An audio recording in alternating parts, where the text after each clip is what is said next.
Hi everyone, I'm Stefan from Tradebyte, and within the next couple of minutes, I'll try to give you some insights into how to really make your marketplace business successful. Marketplaces. This slide used always to be an eye-opener for many brands to see the relevance how big marketplaces are.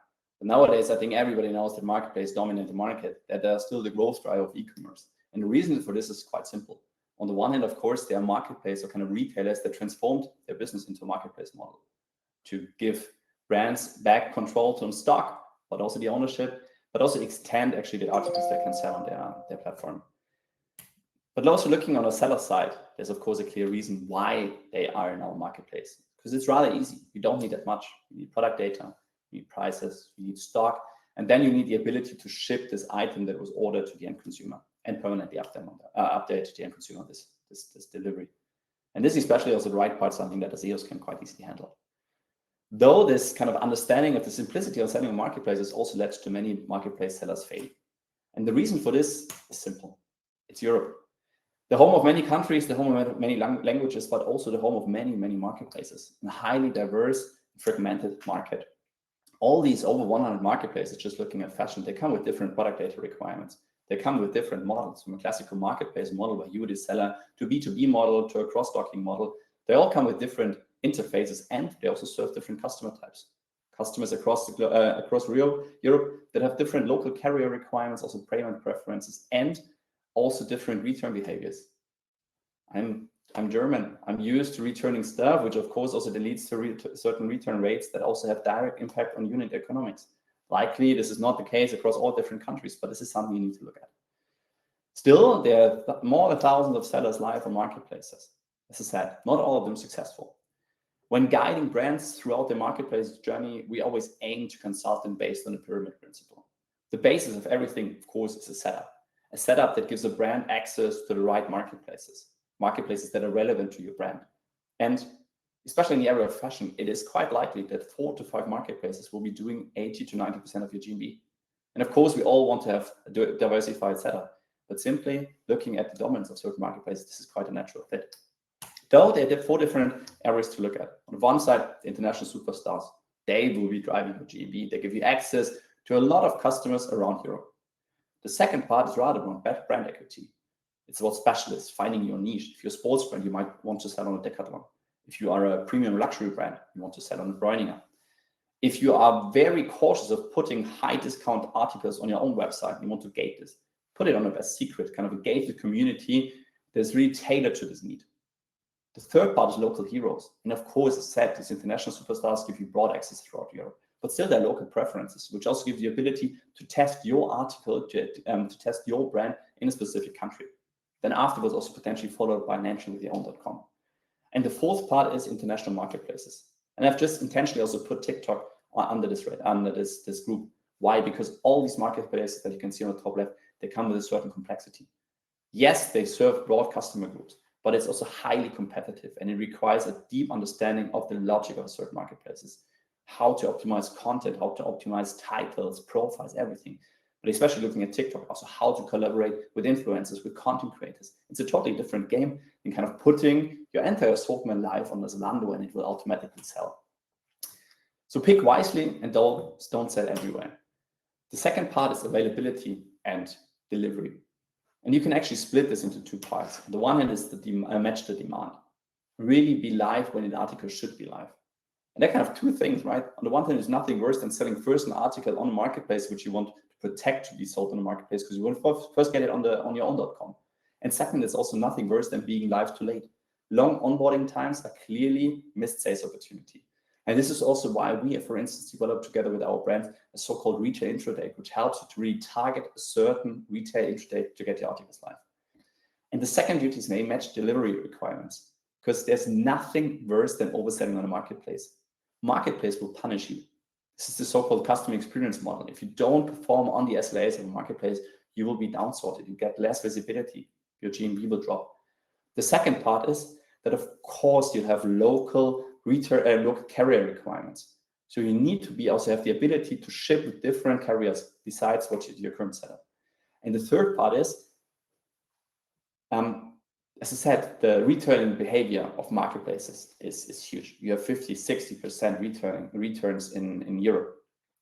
This is also the reason why, especially in the area of marketplaces, these fulfillment biomasses are super important, because it helps you usually have 1.1 articles per order maximum. It helps you to split the cost throughout different sellers and really make sure here that you can sell at the end profitable.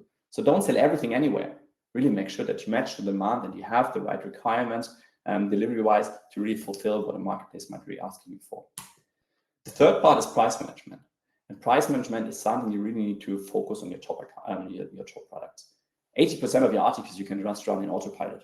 20% discount here, 10% of discount there. For the top 20 articles, we always recommend do a certain price management.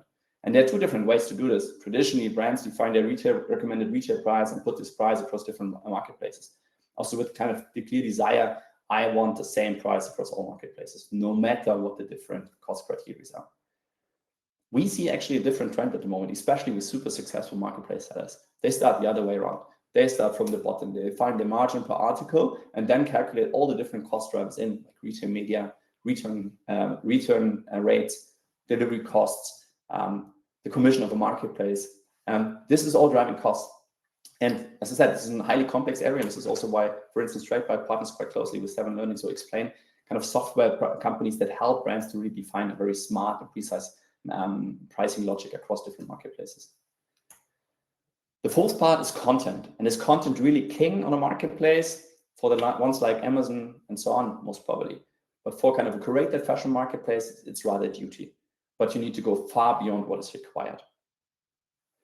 And just as an example here, I think there's nothing worse than displaying an article like this. Yes, it can go online because it has all the information a marketplace officially requires, but for an end consumer, it's bad. And of course, this doesn't drive conversion and also doesn't drive the proper returning behavior. Looking at this picture, I think it looks much better, right? Not just because it's a Tradebyte shirt. No, I think it's an example where you get exactly the information that you as an end consumer are looking for. Which kind of shirt is it? Multiple shots of this. How's the sizing of it? And also additional information that really helps me to better understand what is this product really all about. And to be honest, this is the current status. This will further develop.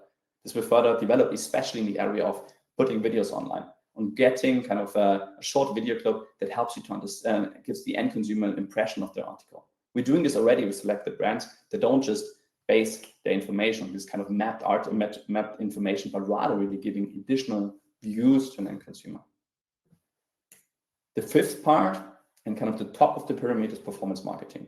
And this is your gateway to visibility. It improves visibility, but also if you do it wrongly, it will be a cost driver.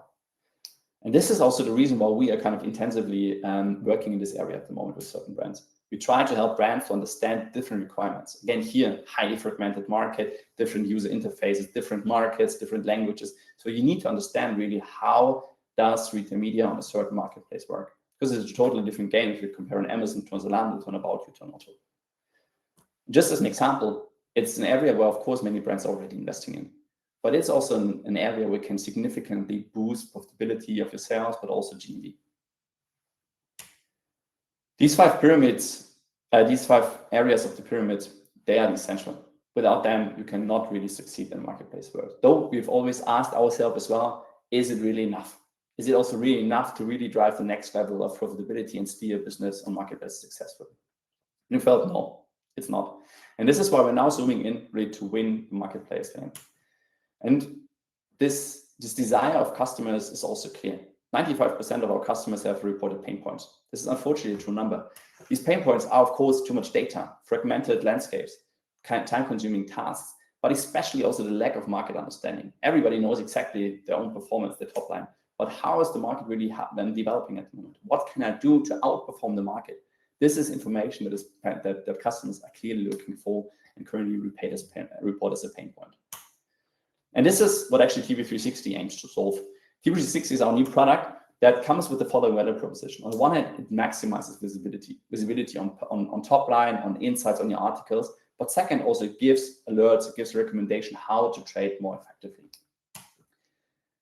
Looking at insights, there are 3 main modules at the moment. The first one is Insights Pro. Insights Pro actually helps you to optimize your product mix, really see how your article is performing across different markets, across different categories.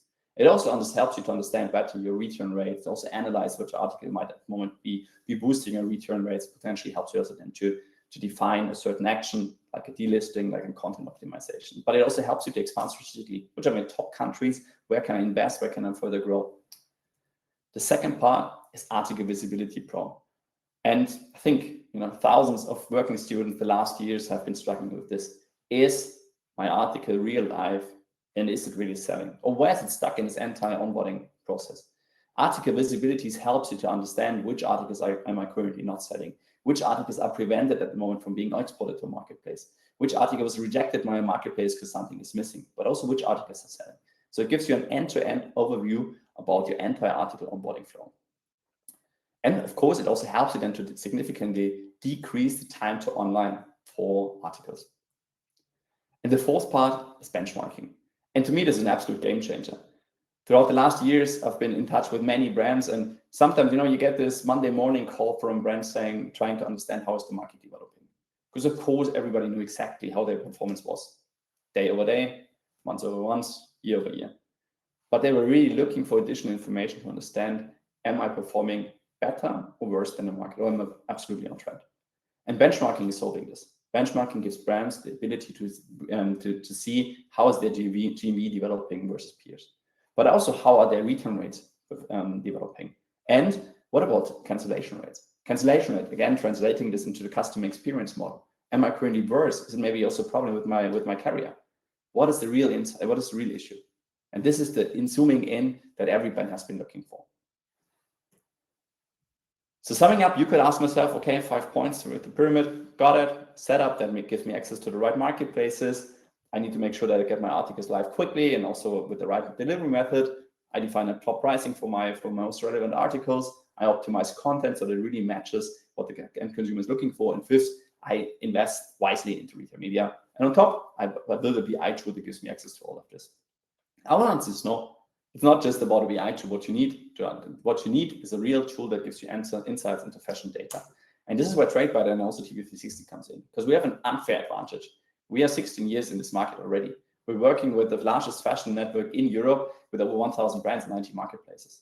And with really a 100% focus on domain expertise in fashion, which also means if we give you benchmarking insights, for instance, we will not compare you against the consumer electronics brand, against the DIY brand. No, we will compare you against a set of real peers. So the data access that you get from our side is much more valuable than anything else you might get out there. So if you're ready to zoom in and also have further interesting insights into the pyramid, also to TV360, I'm interested to catch up. You find here my contact details, and I thank you already for your time that you spent today with me. And I hope you'll have a nice day, and let's catch up soon. Thank you.